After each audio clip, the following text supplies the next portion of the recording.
ko po sa Facebook and nagustuhan ko po dahil parang interested po akong sumali and nagtatry-try po ako para makasali po.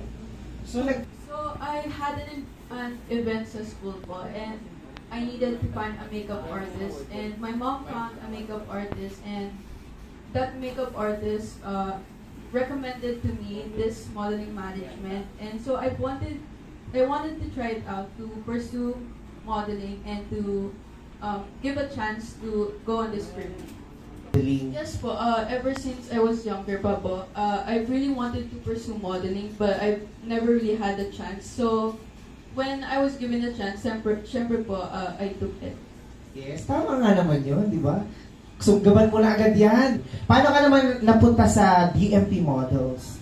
Napunta pa ako sa DMP because my mom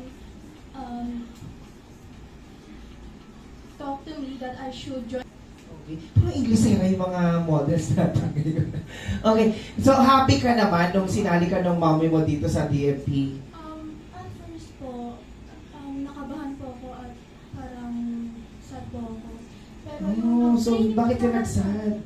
Kasi kala ko po hindi po maganda at Akala mo hindi maganda, oo. Then bakit yung nasad ka dahil hindi maganda? Then nung nandun ka na sa loob, ano naramdaman mo? parang ano po, masaya. Parang okay naman po yung DNP. Yes, at nag-e-enjoy ka ngayon. Opo. Yes, super, no? Ito naman, ito pang, ano to yung pang binibini.